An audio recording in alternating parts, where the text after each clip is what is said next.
Today we'll talk about enlightened despots. Gee, that's a strange name. What does enlightened despots mean? Well, these are rulers who are enlightened, that is, they listened to and understood and tried to practice some of the concepts developed by Enlightenment thinkers like Voltaire or Rousseau or Locke. And they also tried to rule their countries as despots, like Louis XIV. And we'll see the conflict that arises in those countries because of this attempt to be both enlightened and to rule as an absolute monarch. Let's just talk about some of the effects of the Enlightenment. In England, certainly, the Enlightenment was very powerfully felt by the government, and the Civil War, English Civil War, developed into the rule of Parliament, which forced a limited monarchy on the House of Stuart. Eventually, of course, that also led to the American Revolution and American independence. In France, there was no immediate change. The nobility was so powerful that they clamped down on any kind of dissent. They allowed no discussion of Enlightenment principles beyond just writing and philosophy, but there was no substantial change until the time of the French Revolution, about 20 or 30 years after most of the Enlightenment writing had been done. In other countries, we see this combination of despotic rule and Enlightenment thinking, and let's talk about those countries now. Let's begin with Prussia. Prussia is an area in northern Germany. At the time that we will be discussing it, the German states were not united, and therefore Prussia was an independent principality and eventually became a kingdom, separate from the rest of Germany and united only with the other German states because it was part of the Holy Roman Empire. It was founded by knights who came from the Crusades, were kicked out of France, and were invited to come into the Baltic area, where they were asked to put down rebellions of the local people. Eventually, these knights, known as the Teutonic Knights, gained control and they established Prussia. This area in the Baltic was an area of good trade and some riches. One of the key items of trade was amber, and that was strongly controlled by the Teutonic Knights, by the Prussians. Other places of trade are shown in this map, and these areas all belong to what is called the Hanseatic League, beginning in London and ending in Novgorod in Russia.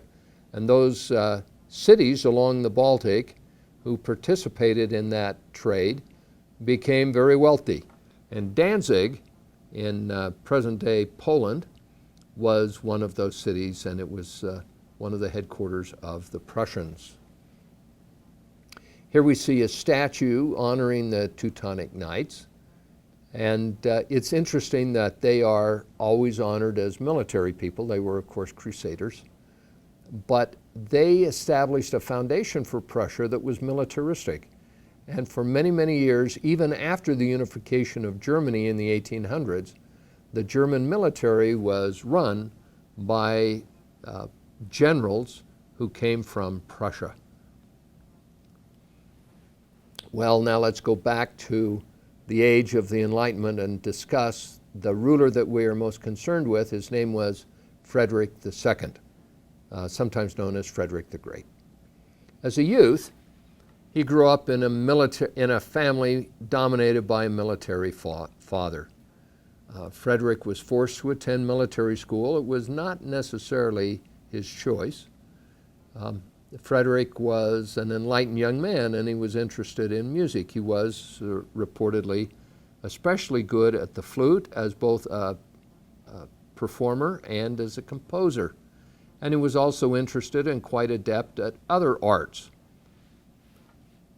And he became dissatisfied and sad because of his forced attendance at the military school, and he and his best friend decided that they would run away. Therefore, they ran, and his father found out that they had fled. They were caught and brought back. They were immediately put into prison, where they rested a while to learn their lesson. And then Frederick's father brought him and his friend into his presence, and he quizzed them on what had happened. They told exactly what it was. They didn't lie or hedge. They simply confessed. To impress Frederick on the severity of leaving military school, the problems associated with that, Frederick's father did one of two things. We're not quite sure. There's two different stories. In one case, he went over to Frederick's friend and picked him up by the seat of the pants and by the scruff of the neck, took him over to a window and threw him out the window to his death. The other story says that Frederick's father simply went over to Frederick's friend and cut off his head. Whichever it is, the impression was certainly made, and Frederick stayed within the military school for the rest of his training. Eventually, Frederick married, and he married a woman that his father chose. They remained childless. Frederick's reign was from 1740 to 1786, and it proved to be a very powerful period for Prussia. Here we see a map showing the expansion in territory that occurred during the time of Frederick. Prussian territories became quite widespread, and he started a tendency for expansion that continued long past his reign.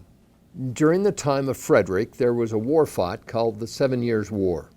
That same war had a different name in the United States. Here it was called the French and Indian War. But it was a war between France and Great Britain, but Prussia was involved in that same war, and they were seeking territories within Europe. There were numerous invasions and annexations and other problems. Whenever Frederick saw a chance for an expansion, he would take it. He was truly a very militaristic leader. One of the chances that he saw was in Poland. Poland had become a weak kingdom with ineffective rulers, and therefore Frederick made a deal with the Empress of Russia, Catherine II, and with the Empress of Austria, Maria Theresa, and they decided that they would separate Poland, and they simply partitioned it. Part went to Prussia, part went to Austria, and part went to Russia, and the country of Poland ceased to exist. It was not reconstituted again for several generations. Well, how was Frederick enlightened? He fostered the arts in Prussia. He composed about 100 sonatas and 4 symphonies. He wrote a book against Machiavelli, very interesting because I think that Frederick was quite Machiavellian. And he built a beautiful palace, a Versailles-like residence in the midst of a beautiful wood in a suburb of Berlin named Potsdam. The palace is called Sans Souci, which means without cares. Frederick personally spoke German, French, English, Spanish, Portuguese, and Italian, and he read and understood Latin, both ancient and modern Greek, and Hebrew. This man was well educated. Throughout his life, he maintained a correspondence with Voltaire and later invited Voltaire to come and live in the palace, and Voltaire lived there from 1750 to 1753. But Voltaire became discouraged and disheartened. Voltaire thought that he could change the course of history in Prussia if he could convince Frederick to adopt Enlightened principles. Frederick was not willing to do that, and Voltaire left in frustration. Overall, I would say that the Enlightenment in Prussia was a failure. Although Frederick was personally enlightened, the people of Prussia saw very little benefit from it. Now let's move to the east and talk about Russia. Let's go back a couple of hundred years and discuss the origins of the ruling family in Russia. They are called the Romanovs. They united an area of Russia surrounding Moscow and eventually expanded their territory until they ruled all of Russia. The beginning of this Romanov family, or at least the high point that we will begin with, is Ivan III, who married a princess of the Byzantine Empire. Remember, the Byzantine Empire collapsed in 1453, and Ivan III married that last Byzantine princess. The Russians believed that the power of the Roman emperor, which was preserved in the Byzantium Empire, in the Byzantine Empire, in Byzantium, through the end of the empire, was transferred to Russia. And therefore, the word Caesar, which was the title that the emperor of Byzantium continued with, was transferred to Russia, and that became Tsar. Ivan IV, known as Ivan the Terrible, ruled in the late 1500s. He transferred the capital to Moscow, and he also acquired Ukraine and Siberia, very large areas, of course, adding greatly to the territory of Moscow. And here's a brief video that talks about Ivan the Terrible. In 1555, to commemorate his victory, Ivan commissions a building that would become the most recognizable symbol of the Russian Empire. Today it's known as St. Basil's Cathedral. The Cathedral of the Intercession, which we know as St. Basil's, is based on the technology of brick towers that the Italians brought in and the Russians later adapted to create votive tower churches. Constructed almost entirely of brick, the cathedral was actually 8 churches in one. It was laid out in a geometric pattern, with each church circling a central tower, symbolizing the 8 days of the siege of Kazan. In the 1580s, the cathedral's most distinctive feature was added. The onion dome takes its form, its image from that flare that occurs at its base. It rests on a cylinder called a drum, and from that cylinder, the top of that cylinder, it flares out very sharply, rises up, and then culminates in a peak. That is the onion dome. The onion domes on St. Basil's were completely unique. Each one was constructed of individually textured, hand-painted metal sheaths laid over an iron frame. If you strip that metal sheath away, it would look something like a bird cage that had been squashed so that you got the flare. The result was a stunning architectural feat never before seen in Russia. By 1553, Ivan's dominions were the largest in Europe, and he was at the height of his power. The next major ruler that we'll discuss is Peter the Great. And Peter ruled in the late 1600s and early 1700s. He had a vision for Russia that was different from previous czars. In his vision, Russia would become part of Europe. Previously, Russia had seen itself as an independent area, neither European nor Asian, but some model in between where they had influences from the two areas, but was neither wholly one nor the other. Peter the Great admired Louis XIV, who lived at the same time, and he therefore decided that he would go on a tour of Western Europe and try and discover what he could about the civilization that he would find there. He went to Holland, and there he saw this tremendous Dutch Navy. Remember that the Dutch were some of the very best sailors and traders in the entire world, and Peter the Great was absolutely overwhelmed with what he saw, and he returned and built a navy very much like that existed in Holland. And in fact, he hired some of the very technicians who had helped build the Dutch Navy to come to his capital and help him build the navy there. What was that capital? Well, he decided that he needed a port as his capital city, and therefore he wanted to have a port that was free of ice during most of the year. That meant that it would have to be on the Baltic, and therefore he conquered a territory from Sweden that gave him possession of the mouth of the Neva River, and there he built the new city that became his capital. That city was called St. Petersburg.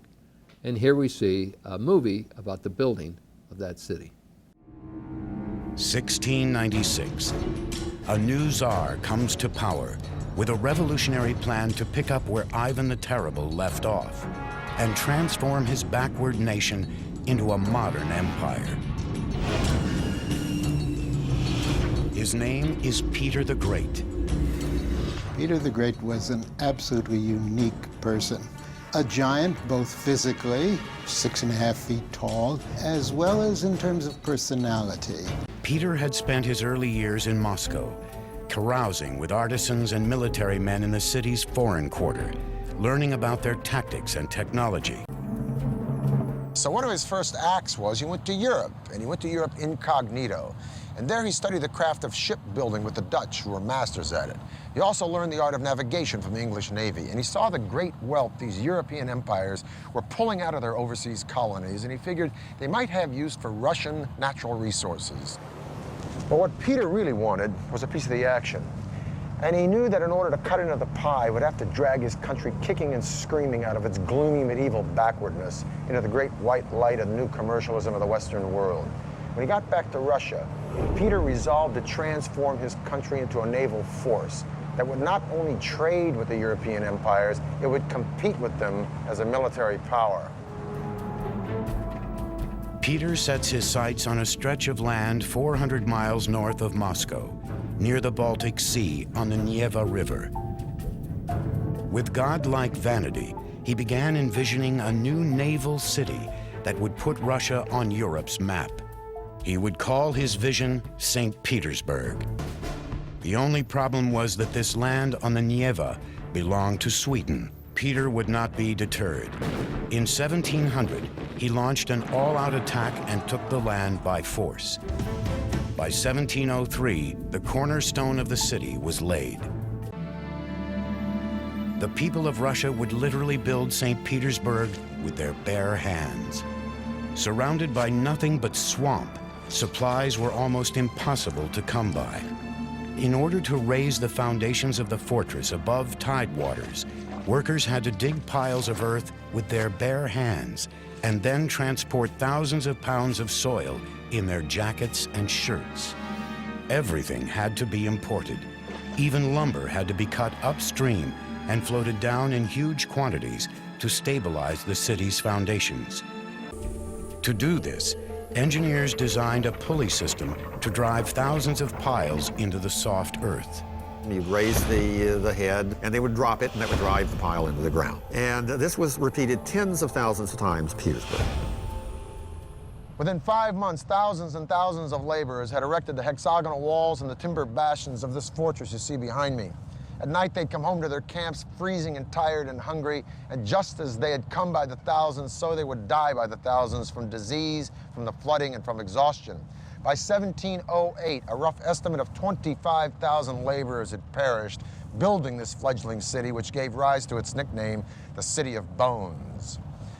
There is no statistic that tells us exactly how many people died before this city was finished, but a 19th century historian says that up until that point, there was no single battle in the annals of military history that cost as many lives as the number of laborers who perished in the building of St. Petersburg. For Peter, the human toll was merely a means to an end. In 1706, he launched his first warship from St. Petersburg Admiralty Shipyard. This was the city's first industrial compound. It housed shipbuilders, sail and rope makers, forges, and a cannon foundry. Russia now had a navy, and its Tsar was single-handedly changing the face of the empire. In 1712, With his usual brisk efficiency, he makes the biggest change of all. In a simple and stunning decree, Peter makes St. Petersburg the capital of Russia. In an instant, Moscow's nearly 300-year supremacy in Russia was over. Military and politically, Russia had become an empire, but it still lacked the one element essential to all empires: prestige. In 1714, Peter began sketching designs for a grand palace atop a 50-foot bluff overlooking the sea, 25 miles outside of St. Petersburg. He would call it Peterhof. The palace would be surrounded by over 600 acres of gardens and crowned by a gilded network of fountains running down the entire face of the bluff. The fountains were so spectacular, they were dubbed Russia's Versailles. But Peter didn't have much time to enjoy his showpiece. In 1725, after wading into freezing water to save a drowning sailor, the great Peter took ill and died. By the end of his reign, Peter had taken Russia from a backward, isolated country to a state-of-the-art empire. Well, here's a map that shows the extent of the Russian Empire. Peter added small territories, but critical ones. He was at war for much of his life, but he was unsuccessful in expanding beyond where he was, but he did consolidate the territory that he already controlled. He attempted to surround the Black Sea and to take possession of territory down there, giving him another warm water port, but he was largely unsuccessful in that effort. The question could be asked, why was Peter I anxious to drag the Russian government and the people into Europe?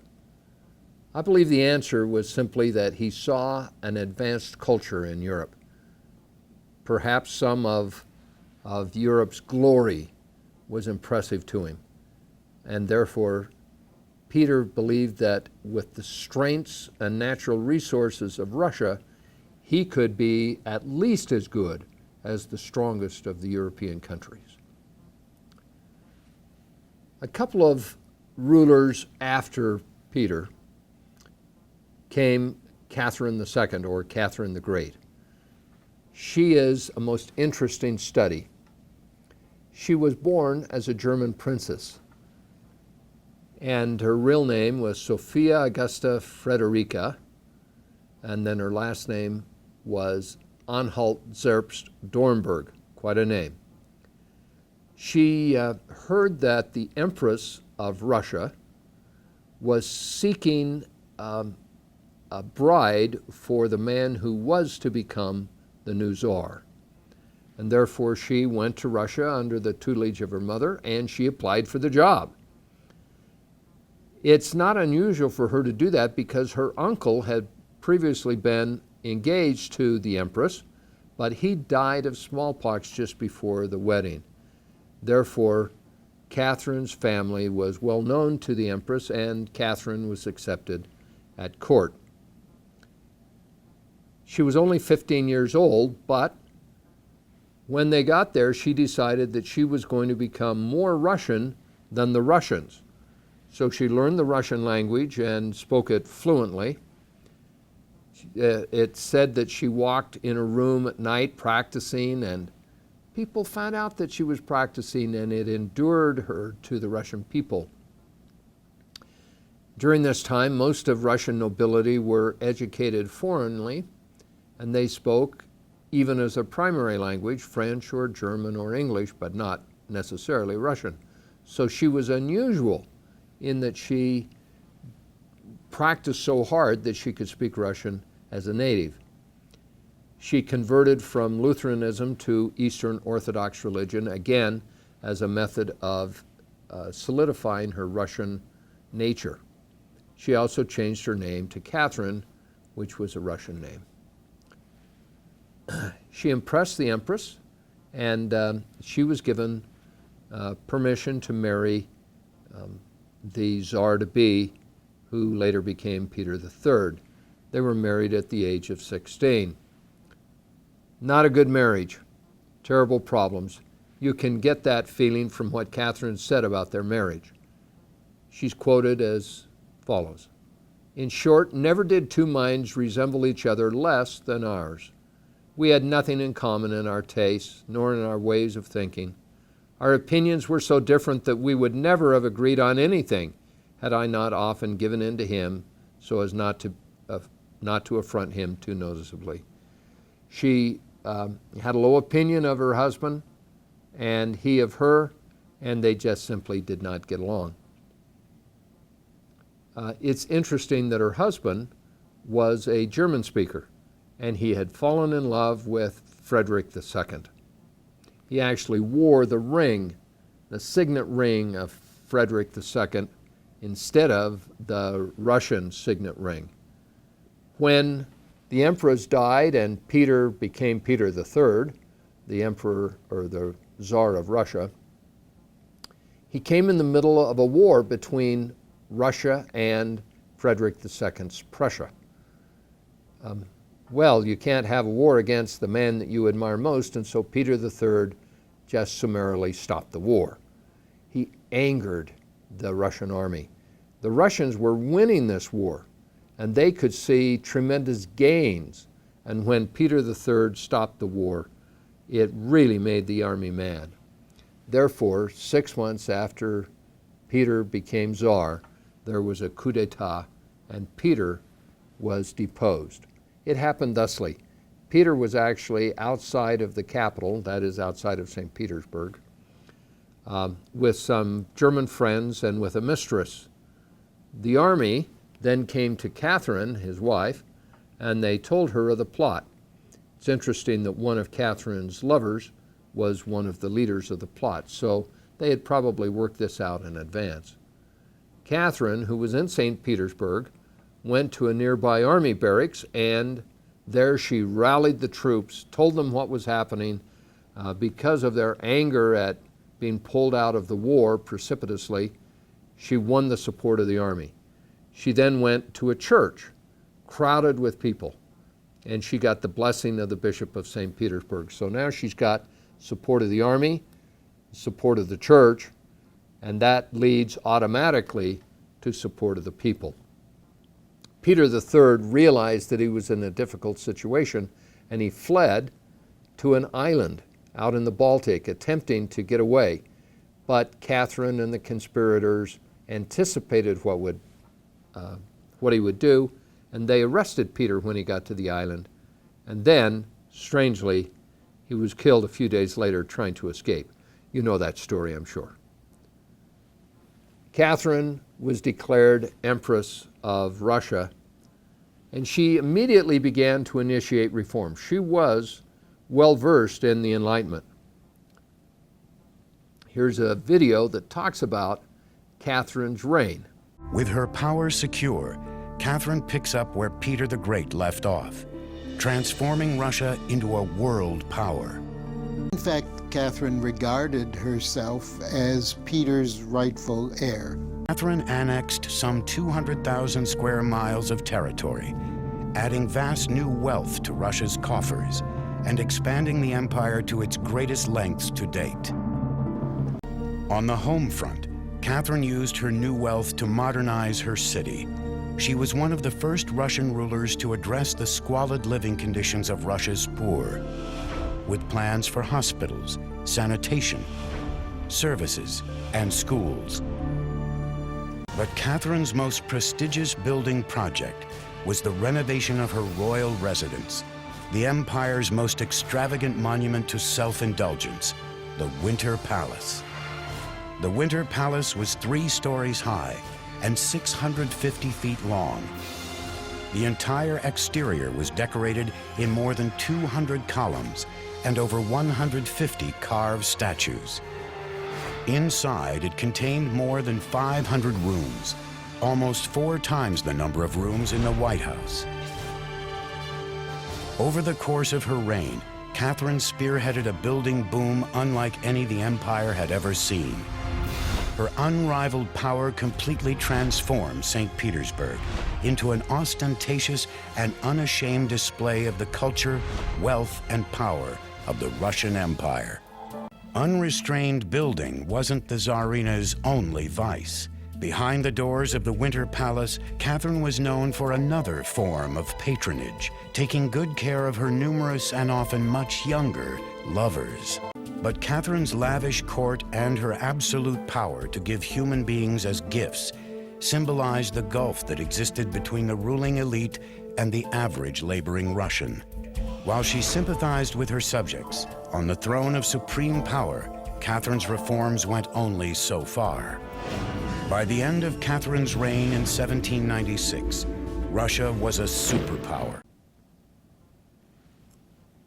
One of the most beautiful things that she did is built the Winter Palace in St. Petersburg. It's sometimes called the Hermitage. It is now a museum.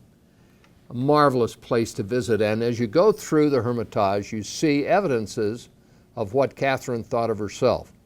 She saw herself as a combination of warrior and sponsor of the arts, much like ancient Diana. And so you see doorknobs and pictures and medallions honoring Diana, realizing that it was Catherine's view of herself.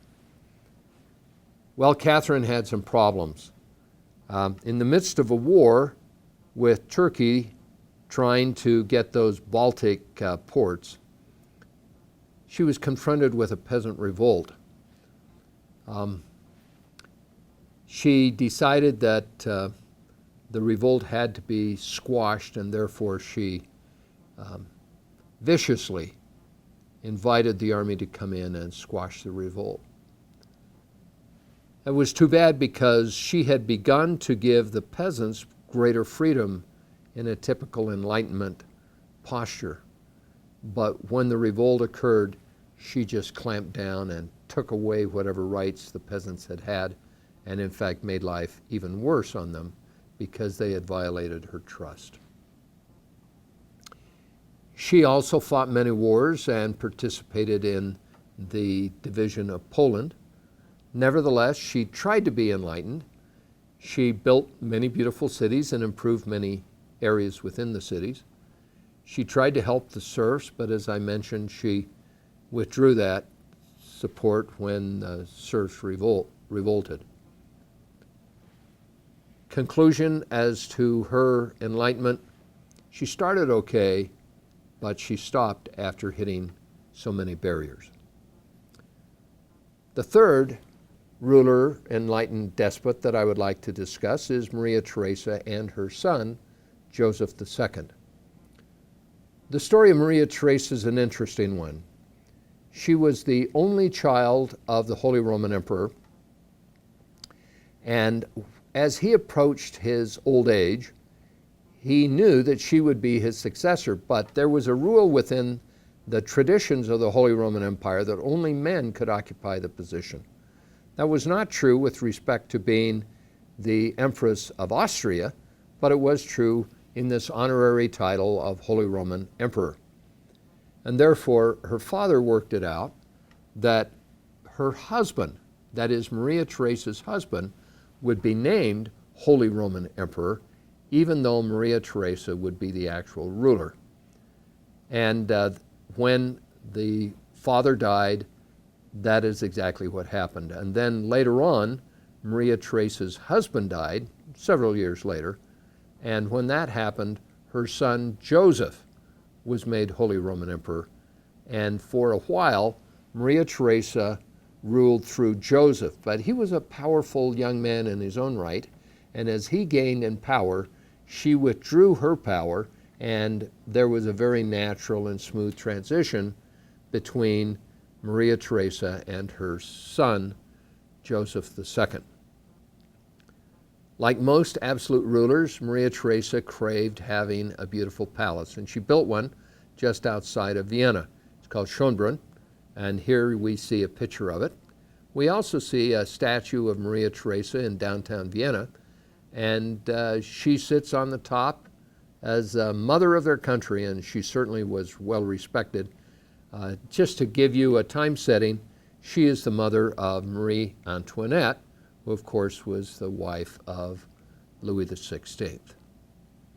Joseph was born in the Enlightenment period, and he was quite enlightened. He freed the serfs, reduced the power of the Catholic Church, increased freedom of the press, and enacted equal protection laws and punishment laws under the law, and he provided compulsory education for the males.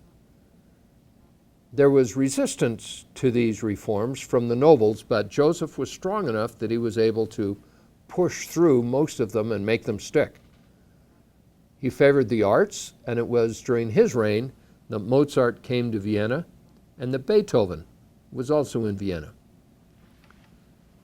Well, we can see a tremendous improvement in those countries and then a backing away, a problem, some difficulties.